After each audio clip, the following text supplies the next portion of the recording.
모든 것이 끝났다고 생각되는 순간이 찾아올 것이다. 그때가 바로 모든 것이 시작되는 순간이다. 당신이 할 수 있다고 생각하든 할 수 없다고 생각하든 당신이 옳다. 안녕하세요. 하와이 대저택입니다. 여러분은 성공합니다. 여러분이 그걸 원했기 때문이죠. 네, 오늘도 성공을 위해 가는 하루하루의 여정에서 어떻게 보면 가장 필요한 그 작업인데요. 의심을 지우고 여러분 내면을 단단하게 만드는 것, 이거 어떻게 하면 되는지 세계적인 작가 조세프 응우엔의 저서죠. 당신이 생각하는 모든 것을 믿지 말라에 담겨있는 인사이트를 가져와서 거기에 저의 생각까지 더해서 정말 명쾌하고 쉽게 여러분들께 말씀드리도록 하겠습니다. 가장 먼저 드리고 싶은 메시지가 있는데요. 예전에 제가 몇 번 말씀드렸지만 세상에 좋은 거, 나쁜 거 따로 없습니다. 다만 안 좋은 일이라고 생각하는 여러분 자신만 있을 뿐이죠. 그런데 신기한 건 저자도 정말 저와 똑같은 생각을 가지고 있다는 거예요. 예를 하나 들어서 말씀드리면 훨씬 와닿으실 겁니다. 여기 피아노에 88개의 건반이 있어요. 우리는 이 피아노 앞에 서서 특정한 건반을 가리키면서 아무 이유도 없이 이 건반이 잘못됐다고 말하지 않잖아요. 그럼 잘못된 건 뭘까요? 단지 여러분이 이 피아노를 연주할 때 악보에 맞지 않는 건반을 눌렀다고 생각하면 그 건반이 잘못됐다 혹은 틀렸다라고 표현할 뿐입니다. 그러니까 피아노 건반은 본질적으로 잘못된 건반이 없는 거죠. 여러분이 그 건반을 누르면서 듣기 좋거나 그렇지 않거나 악보에 맞게 눌렀거나 그렇지 않거나 정말 단지 그뿐입니다. 그렇죠? 그래서 셰익스피어도 이런 말을 한 거고요. 좋고 나쁜 것은 없다. 단지 생각이 그렇게 만들 뿐이다. 여기서 제가 말씀드리고 싶은 건요. 세상의 모든 요소들을 두고 나쁜 것도 좋은 것도 없으니 그냥 다 좋게 받아들여라. 이런 이상주의적인 이야기를 하려는 게 아니에요. 여러분의 그 어떤 결정도 사실 잘못된 결정은 없다는 걸 말하는 거죠. 네, 산길을 걷는 도중에 멈춰서서 자연의 경관을 눈에 담으면 사실 그 어떤 장소도 잘못된 장소는 없거든요.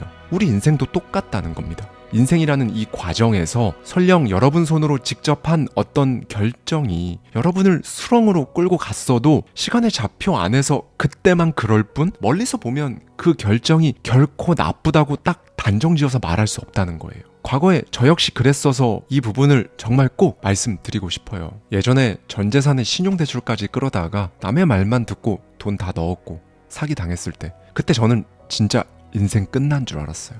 정확히는 제가 과감하게 했던 그 결정이 잘못된 결정이라고 생각했고 지금 내 인생에서 정말 너무 안 좋은 일이 찾아왔고 이렇게 생각했었거든요. 그런데 지금 보면요. 지금 오늘의 제가 있으려고 그 일이 있었어요. 그 일이 없었으면 지금 저는 없었을 겁니다. 가정을 하나 해볼까요? 만약에 그 당시에 그게 사기가 아니라 제가 그 투자를 해서 돈을 벌었잖아요. 그러면 저는 그때부터 계속 내가 해보니까 투자는 그냥 투자 많이 하는 사람, 잘하는 사람한테 딱 물어보고 그 사람이 하는 거 그대로 하거나 아니면 하라는 대로 하면 돼. 어려울 거 없어. 라고 생각하면서 그 다음에는 100% 더 큰 돈을 넣었을 거예요. 그렇게 가다가 몇 번 더 성공할 수도 있었겠죠. 그런데 그러다가 저는 1억이 아니라 10억, 50억 전부 다 날렸을 겁니다. 훨씬 더 크게 사기 당했을 거예요. 그것도 이제 40 다 돼서 제가 그렇게 됐다? 오늘의 저는 없죠. 나중에 딱 고개를 돌려보니까요. 30대 초중반에 제가 그 일을 겪었던 게 저에게는 정말 일생일대에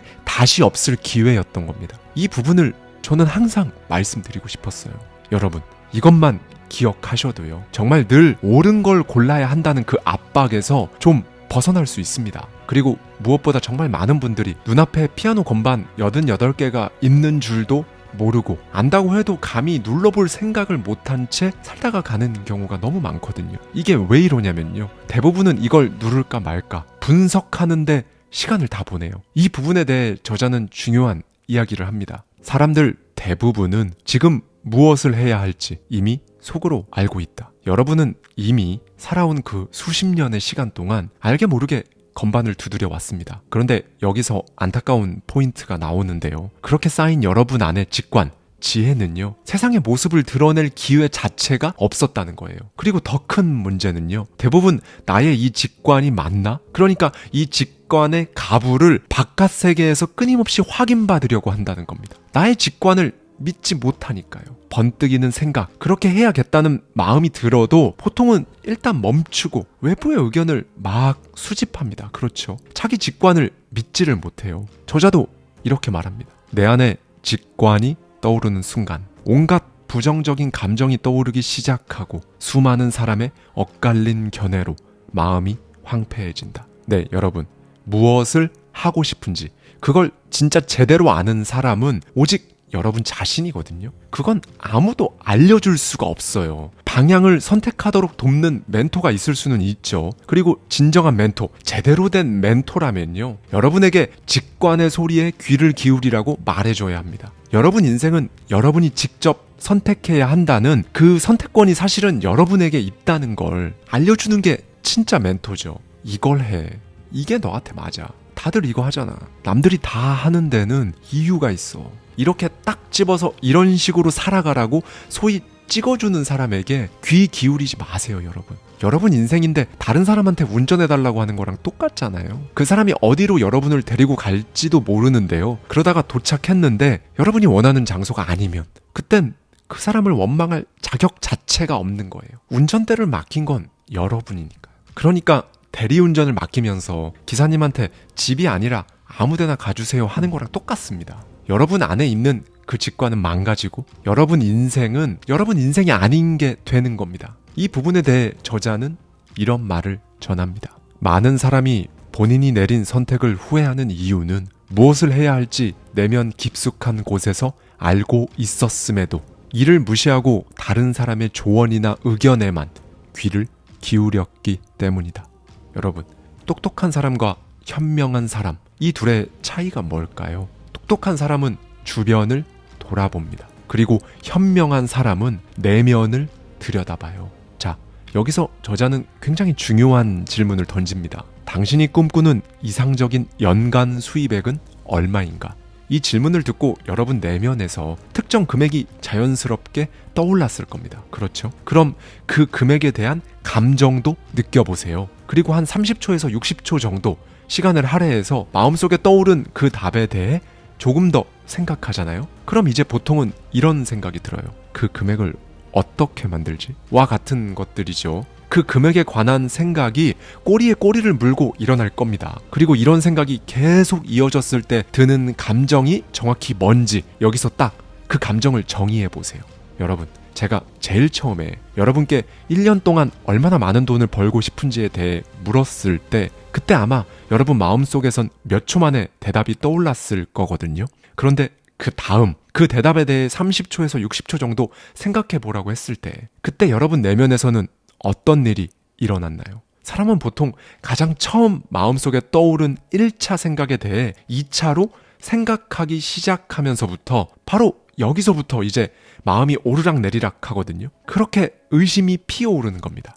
이 2차 의심을 하는 순간 격렬한 감정의 롤러코스터에 오르게 된다고 저자는 말하는데요. 바로 이 2차 의심 때문에 우리는 마음속에서 가장 처음 떠오른 그 생각을 판단하고 비판하게 되면서 감정적 소용돌이에 빠져서 앞으로 나아가지를 못하는 거예요.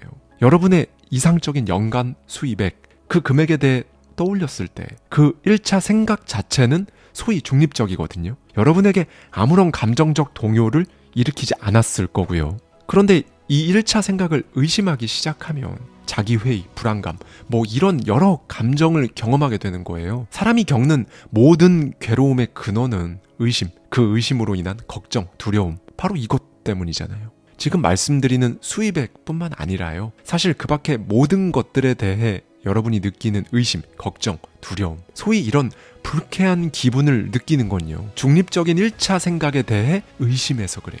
이게 바로 평소에 제가 많이 말씀드리는 거지 같은 생각들입니다, 여러분. 이걸 더 와닿게 말씀드리면 그냥 이거예요. 난 이만큼 번다라는 1차 생각을 했잖아요. 그러면 그런데 내가 이걸 어떻게 하지? 이런 식의 2차 의심을 끌고 오지 마십시오. 나는 그 정도로 건강해진다 라는 1차 생각이 떠올랐으면 그런데 그렇게 하려면 뭐도 해야 되고 뭐도 챙겨야 되고 이런 식의 2차 의심 끌고 들어오지 마세요. 이 부분에 대해 저자도 이런 조언을 합니다. 어떤 사건이나 사물에 아주 습관적으로 부여했던 부정적인 생각의 방향을 멈춘다면 우리의 경험은 완전히 달라진다. 우리는 실제가 아닌 생각의 세계에 살고 있으며 동시에 실제에 대한 관념이 의심을 통해 우리의 내면에서 외면으로 뿜어져 나간다. 이 원리를 이해하라.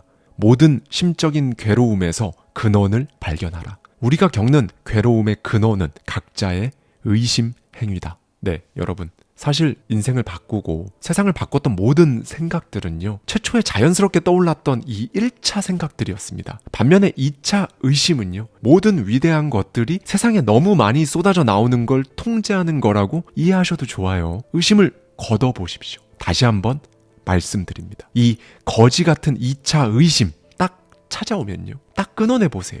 이 의심이란 행위만 없으면요, 여러분 마음속에 처음 떠오른 생각이 온갖 부정적인 판단들로 인해 손상되는 걸 진짜 막을 수가 있습니다. 처음 떠오른 그 생각, 여러분만의 직관. 그러니까 제가 여러분은 1년에 어느 정도 돈을 벌고 싶으신가요? 라고 여쭤봤을 때 그때 처음 딱 떠오른 그 생각과 감정을 잘 간직하셔야 해요. 그 생각으로, 그 기억으로 조금 더 홀가분한, 조금 더 살아있는 듯한 느낌을 느낄 수가 있는 거니까요. 1차로 떠오른 여러분의 생각, 목표를 미처 의심할 겨를도 없이 머리에 딱 각인시키기 위해 하는 게 100번 쓰고 말하기잖아요. 네, 진짜로 말하고 쓰고 하는 걸 하다 보면 2차 생각을 할 겨를이 없어요. 이건 저뿐만 아니라요, 직접 해보신 수천 명의 구독자님들이 일관되게 저에게 그것도 매일 주고 계신 피드백입니다. 의심이 들기는커녕 일단 뿌듯할 겁니다. 그렇게 그냥 자연스럽게 의심이라는 것과 멀어져야 돼요. 의도적으로 막 애쓰면서 내가 지금 드는 의심, 불안한 마음, 이거 끊어낸다, 참는다, 이렇게는 힘들어서 할 수가 없어요. 네, 여러분. 그리고 무엇보다 이 의심을 들게 하는 단어 자체를 피하세요. 가령 제가 여러분의 목표 문장에 빚이라는 부정적인 단어를 쓰지 말라고 하는 것도 같은 맥락이거든요. 절대로 의심 혹은 안 좋은 느낌이 피어오르게 만드는 단어는 여러분의 그 문장에 없어야 합니다. 어떤 분은 이러실 수 있죠. 그런데 저는 딱히 직관도 없는 것 같고 마음이 막 설렐 정도로 떠오르는 생각도 없는데요, 하시는 분들도 있습니다. 이런 분들은 호와 불호를 구분하는 센서가 고장나서 그렇다고 예전 영상에서 말씀드렸는데요. 노잉이라고 크게 적힌 영상을 꼭 참고해 주시면 좋겠습니다. 이제 저자가 정말 중요한 걸 꺼내 드는데요. 우리가 할 일은 원하는 게 무엇인지 떠올리는 것이지 그걸 얻어낼 방법을 궁리하는 게 아니다. 여러분, 이 직관은요, 우리가 흔히 말하는 생각의 형태로 옵니다. 앞서 말씀드린 것처럼 생각이랑 의심은요, 완전히 다르다는 걸 아셔야 해요. 생각은요, 본질적으로 마음속에서 갑자기 솟아오르는 듯 느껴지거든요. 반면에 의심은 여러분이 쏟아붓는 인위적이고 힘겨운 노력이에요. 그로 인해 항상 부담스러운 느낌을 주고 부정적인 감정을 데리고 오는 거고요. 한번 생각해 볼까요? 우리는 이 직관을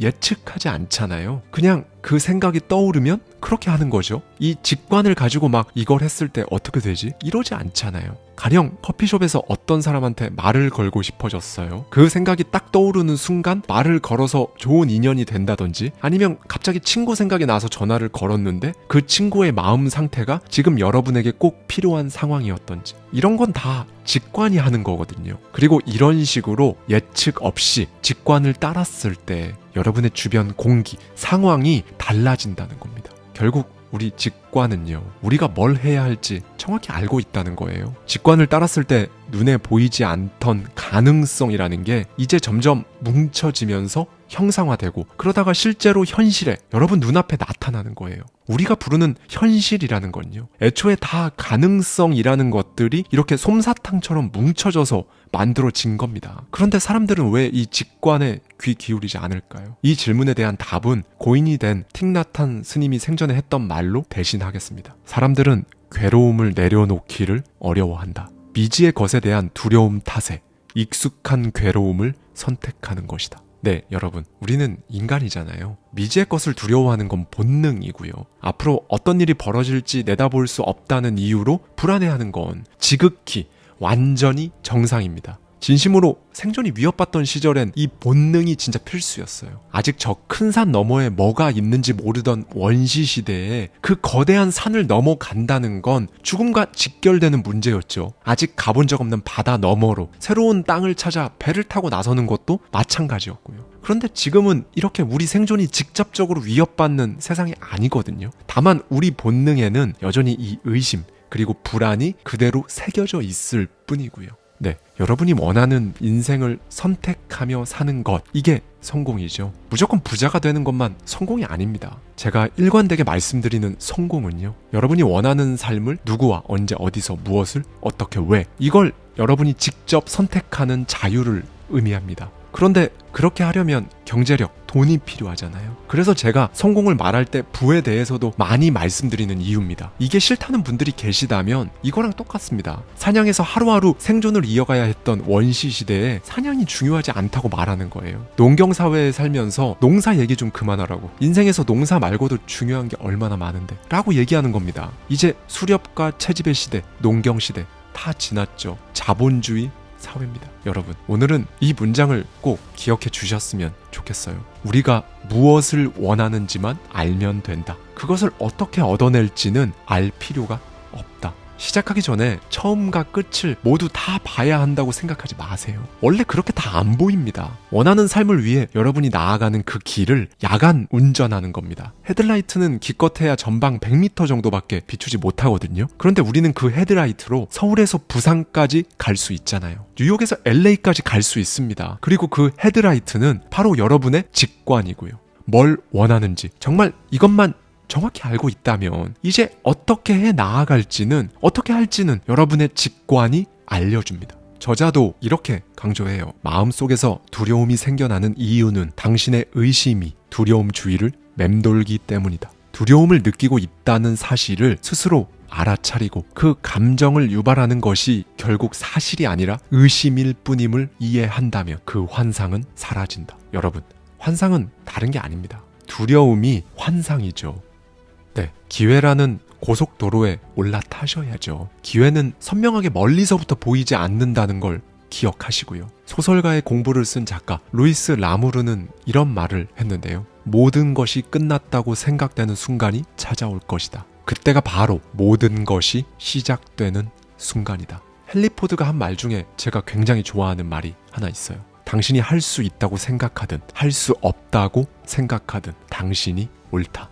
할 수 없다고 생각하면 실제로 하지 않을 거니까 정확히 맞고요. 무언가를 해낸 사람들은 결국 자기가 할 수 있다고 생각해서 하는 거니까 그건 역시 정확히 맞습니다. 오늘은 저자의 말로 영상 마치도록 하겠습니다. 깊은 통찰을 통해 새로운 세계를 보게 되었다면 그것을 외면하기는 불가능하다. 한번 확대된 의식이 다시 오그라드는 일은 없다.